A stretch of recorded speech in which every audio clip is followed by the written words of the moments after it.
Note: the following video depicts a specific configuration of the notebook. The same removal and replacement procedures apply to all configurations of the notebook.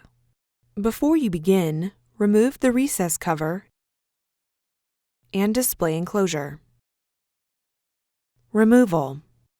Carefully disconnect the battery cable from its connector on the system board and remove it from the adhesive on the right speaker.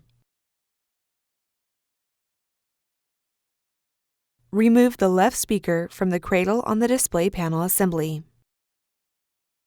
Using minimal force, lift the locking bar up on the volume button board ZIF connector and disconnect the volume button board ribbon cable from the audio board. Caution: use care to prevent damaging the ZIF connector and ribbon cable.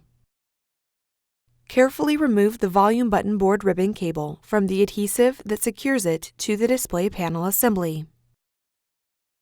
Remove the two 3mm P1 Phillips head screws that secure the volume button board to the display panel assembly. Lift the volume button board off of the alignment pins on the display panel assembly and remove. Place the volume button board in a static dissipative bag.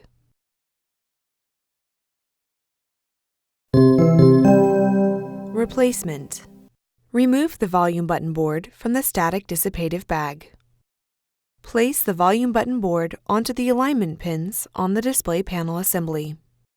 Replace the two 3mm P1 Phillips head screws that secure the volume button board to the display panel assembly. Insert the volume button board ribbon cable into the volume button board ZIF connector on the audio board and press the locking bar down to lock the cable into place. Caution: use care to prevent damaging the ZIF connector and ribbon cable. Apply pressure to the length of the volume button board ribbon cable to adhere it to the display panel assembly. Place the left speaker into the cradle on the display panel assembly.